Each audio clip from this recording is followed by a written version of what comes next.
bersama Coach Dennis Lim.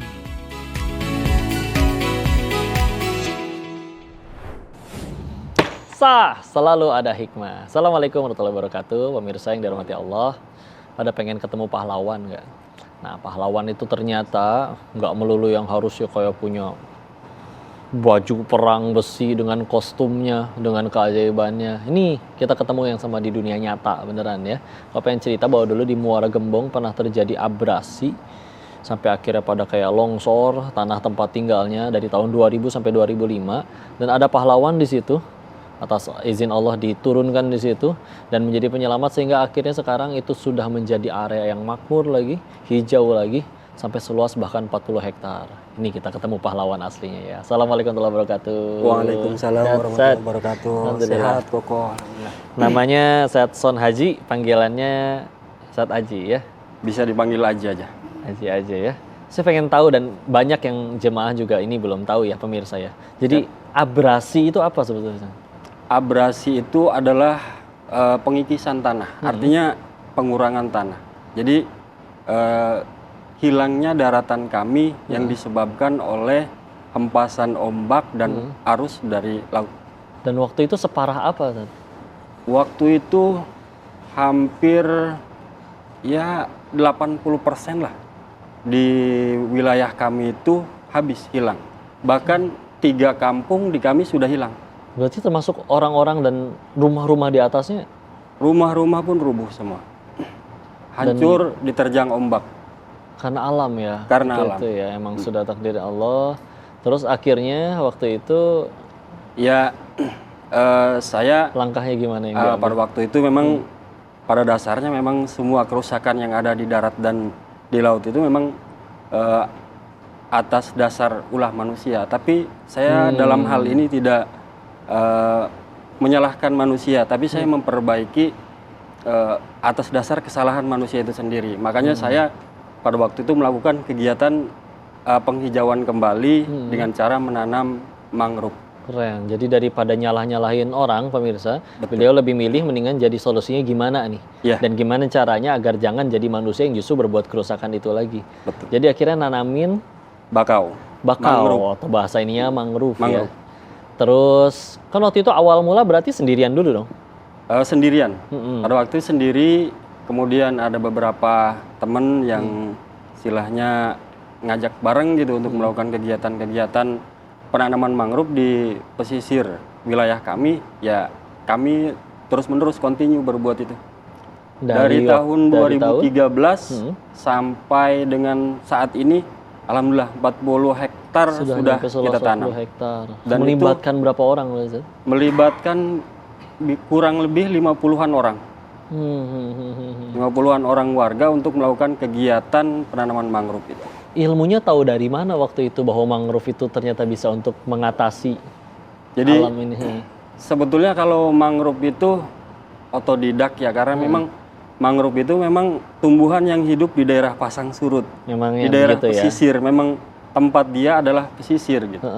Nah, ketika saya bicara histori sebentar, sedikit, ketika awal tahun 2000 itu terjadi abrasi, sebelum tahun 2000 itu kampung kami dijuluki Kampung Dolar. Gitu? Oleh warga Jakarta dan sekitarnya itu Kampung Dolar itu melekat di kampung kami karena hasil dari alam tambak kami melimpah ruah pada waktu itu. Dan penduduknya sendiri makmur. Tapi ya setelah tahun 2000 itu terjadi abrasi, dan abrasinya itu sangat masif sehingga menghabiskan 3 kampung yang ada di wilayah kami. Bahkan 100 kakak harus kehilangan rumahnya. 100 kepala keluarga lebih harus kehilangan. Akhirnya mereka kemana tuh? Ya pindah ke tempat yang lebih aman dengan tidak membawa apa-apa. Iya, karena memang hancur, rumahnya hancur, barang-barangnya semuanya hancur. Akhirnya mereka pindah dan mereka buat usaha baru untuk melanjutkan kehidupan mereka. Nah, baru tahun 2013 kami buat sebuah gerakan yang tujuannya adalah yang saya bilang tadi, bahwa kami ini ingin memperbaiki alam kami yang sudah rusak karena abrasi itu. Di saat orang mungkin kabur ya, ninggalin tempatnya, ini enggak, saya tetap di situ bahkan memperbaiki. Ya, jadi kami bertahan hijau. Karena memang Muara Gembong wilayah kami adalah tempat lahir kami dan tempat kami mencari rezeki di situ. Pro kontranya ada waktu itu dalam nanam itu. Kesulitannya apa aja, Seth? Pro kontra itu sebetulnya ada karena memang kita tahu bahwa awalnya memang lahan di kita adalah lahan tambak yang biasanya dibuat ternak ikan dan ternak udang. Ketika kami tanami, ada sebagian warga masyarakat yang menganggap bahwa lahan mereka semakin berkurang karena memang ada tanaman mangrove itu. Oh, jadi malah jadi rebutan juga ya. Tapi padahal kalau nggak ada mangrove itu juga mereka bisa terancam abrasi lagi. Tapi makin kemari ya pola pikir masyarakat semakin sadar bahwa rumah mereka harus tenggelam, bahkan setiap hari mereka harus membersihkan rumahnya dari sampah, dari lebih air. Repot, lebih ribet ya. Akhirnya, Masya Allah. Akhirnya biayanya waktu awal dari mana sih? Kita sih inisiatif sendiri, kolektif, lewat gerakan, lewat gerak-gerakan kita. Kemudian kita buat campaign ke berbagai macam fakultas, terus juga ke perusahaan. Kita buat campaign kayak gitu untuk mendapatkan donasi dari mereka. Akhirnya juga jadi bicara di hadapan para akademisi di kampus, di perusahaan. Alhamdulillah. Masya Allah. Penasaran saya, tanaman bakau kayak gimana? Ada ini contohnya. Ya, ini saya bawa contohnya. Ini awalnya segede gini. Awalnya seperti ini. Bibit benar dari awalnya segini. Ini masih bibit. Ini bibit umur 2 bulan. Masya Allah. Ini kalau pemirsa yang penasaran, ini contohnya. Dan kita akan lihat ini bagaimana ciptaan Allah ini didampingi dengan orang-orang yang dengan niat baiknya untuk berbuat kebaikan di bumi Allah ini bisa jadi kebaikan yang segitu banyak ya. Jangan kemana-mana, tetap di Sah Selalu Ada Hikmah. Sah Selalu Ada Hikmah. Teman-teman, pemirsa lihat nih. Ini ciptaan Allah, nggak bisa main-main ini. Ini bisa menyelamatkan jutaan rakyat dari bencana abrasi itu tadi. Lihat, awalnya dari segede gini ya. Kita sambil tanya-tanya sama ahlinya ya. Saat segini ukuran berapa tadi? 2 bulan. 2 bulan ya? 2 bulan. 2 bulan. Dan ini uniknya tadi dijelasin, ini tuh biasa kan ada yang pakai polybag ya? Betul. Plastik ya? Kalau ini apa nih, Zat? Ini dari tanah. Tanah. Jadi begitu nanti ditanam ya udah ikut langsung terurai. Menyatu dengan sedangkan tanah. Kalau plastik itu kan buat sampah. Sulit terurai, bakal jadi sampah, terurainya juga lama banget. Betul. Jadi bahkan sudah dipikirkan sampai segitunya. Dan Masya Allah, ini dari segini sampai akhirnya benar-benar bisa jadi mangrove yang besar, bakau yang besar untuk menahan abrasi perlu berapa lama nih, Zat? Mangrove itu bisa hidup sampai 25 sampai 30 tahun. Masya Allah. Ya. Bisa hidup. Dari sini untuk menjadi mulai lumayan gede? Itu membutuhkan 5 tahun untuk menahan lajunya ombak. Sampai bisa menahan laju ombak ya. Apalagi juga Masya Allah dari sini, ini kita sambil simpen dulu ya. Insya Allah nanti ajarin saya cara nanamnya ya. Kalau kita lihat pernah ada yang ke daerah pantai pemirsa, kan itu dia di bawahnya juga jadi tempat kehidupan bagi biota-biota laut, betul ya Sat ya? Ya kepiting ada di bawah situ, ya ada ikan juga. Betul. Jadi saling mendukung, simbiosis mutualisme. Ini keren banget ya. Maka terus awalnya ketika ngajakin orang langsung pada mau, atau ada penolakan dulu?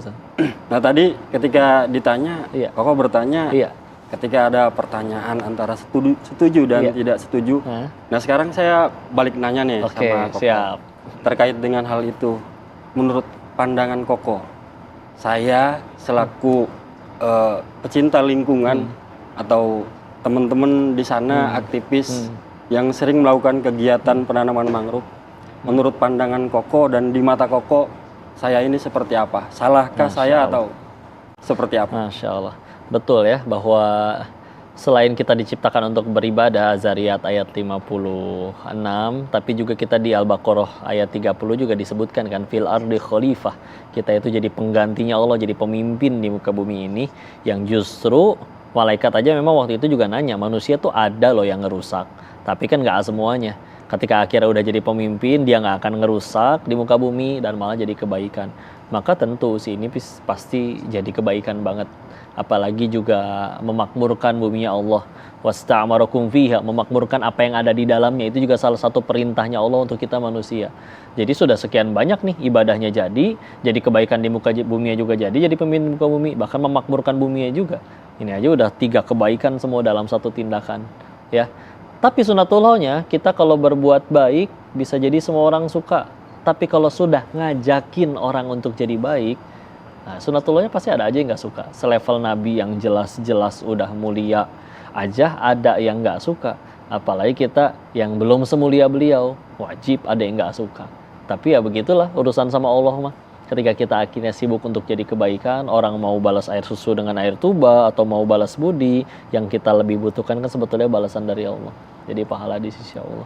Jadi nggak apa-apa ketika akhirnya ngelakuin kayak gini, tantangannya apapun, itu cuma hanya akan meninggikan derajatnya saat nambah mulia di sisinya Allah ya. Masya Allah. Terus yang dilibatin itu mereka tuh ikut dibayar nggak sih?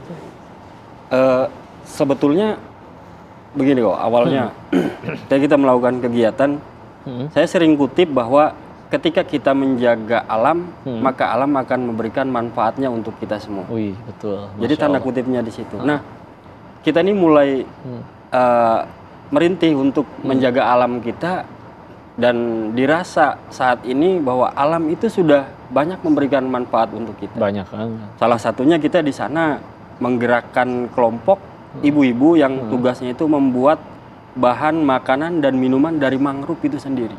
Oh iya. Ada yang dari buah, ada yang dari daun juga untuk dibuat jadi produk makanan dan minuman. Jadi dan apa aja tuh? Bisa jadi keripik, bisa jadi dodol, bisa jadi sirup, dan itu jadi nilai ekonomis tersendiri bagi ibu-ibu di sana. Merekanya pun jadi tambah kreatif. Mereka jadi tambah kreatif dan usaha mereka ada. Jadi ada penghasilan dari situ. Jadi yang dulunya hancur porak-poranda pemirsa gara-gara kejadian abrasi waktu itu, sekarang sudah mulai bangkit ya? Ya. Masya Allah. Jadi ya, akhirnya pahala jariah itu untuk beliau. Ya, akhirnya jadi jalan kebaikan bagi teman-teman yang ada di sana, yang pada tinggal di sana, masyarakat di sana. Maka Masya Allah. Dan dalam ngejalanin itu semua tentu nggak sendirian ya. Berarti ada kelompok taninya gitu ya? Betul. Berapa orang itu total? Betul, ada sekitar 30 kelompok tani yang kita bina di sana untuk bersama-sama melakukan kegiatan penanaman mangrove. Menjaga, merawatnya sampai tumbuh mangrove. Diajarin dulu sampai akhirnya ngerti, akhirnya nyebar. Itu 40 hektar itu ngontrolnya gimana? 40 hektar itu sebetulnya bukan apa ya?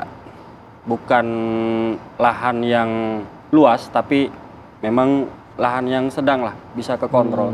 Karena ketika sudah mangrove itu ketika sudah umur 1 tahun, tanpa harus dikontrol pun dia akan tumbuh dengan sendirinya. Tumbuhnya akhirnya ya udah Allah aturin, memang sunatullah seperti itu ya. Betul. Masya Allah, keren banget nih. Ini bikin kita pemirsa untuk pengen gimana caranya supaya ngelakuin kebaikan-kebaikan seperti beliau ya. Maka yuk kita akan bahas di segmen selanjutnya beserta harapan, beserta juga gimana caranya biar kita bisa jadi sebaik beliau, jadi pahlawan betulan. Maka jangan kemana-mana, tetap di Sah Selalu Ada Hikmah.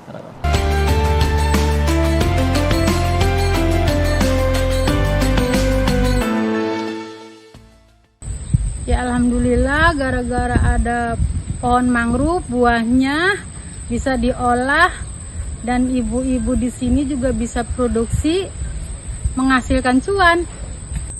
Kalau banyak penanaman mangrove, selamatlah nelayan. Terus juga mangrove itu banyak manfaatnya di bidang buat nelayan, seperti kayak ngejaring ikan, ngejaring udang, itu tempatnya di wilayah-wilayah mangrove itu banyak buat membantu masyarakat Kampung Beting khususnya nelayan. Alhamdulillah semenjak namanya ada penanaman pohon mangrove dan kami warga Kampung Beting bisa mengolah namanya itu buah mangrove menjadi pewarna alami untuk batik, dan alhamdulillah namanya dari hasil batik membatik itu ibu-ibu di Kampung Beting ini dapat meningkatkan perekonomiannya dan melestarikan hutan mangrove. Selalu ada hikmah. Masya Allah. Kita lanjut lagi bahasan kita dengan pahlawan dari hero di dunia nyata nih, yaitu Ustadz Aji. Masya Allah. Ustadz, apa yang paling berkesan nih selama perjuangan selama 13 tahun ini? Apa bahkan pernah lagi nanam di capit yuyu kepiting atau belut listrik mungkin barangkali ada? Gimana lah kesan yang paling diingat nih? Sebetulnya ketika kita melakukan kegiatan-kegiatan penanaman, semuanya bagi saya berkesan dan mengandung manfaat.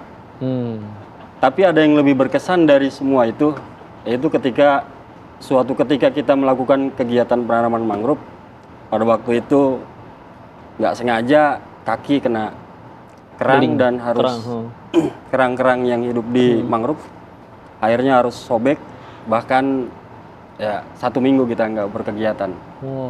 Ya, tapi ya tajam ya. Ya, alhamdulillahnya ya bisa melihat mangrove itu tumbuh, dan itu jadi salah satu hal yang paling berkesan dalam semua kegiatan yang kita lakukan.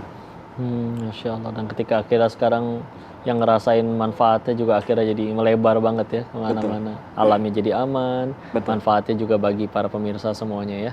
Yep. Pemirsa, kalau teringat ada sebuah hadis, kalau baca di kitab Riyadhus Shalihin Imam Nawawi, maka Rasulullah Muhammad SAW bersabda menceritakan yang maknanya kalau misalkan kita ngebuang biji itu kita buang ya, nggak sengaja nanam, terus akhirnya tumbuh, lalu setelah tumbuh akhirnya dia dimakanin ulat, dimakanin burung, dimakanin cacing, itu kita dianggap pahala sedekah, karena kan itu makhluk Allah juga, dan mereka perlu rezeki, dan itu jadi wasilahnya melalui biji yang tadi kita buang. Masya Allah.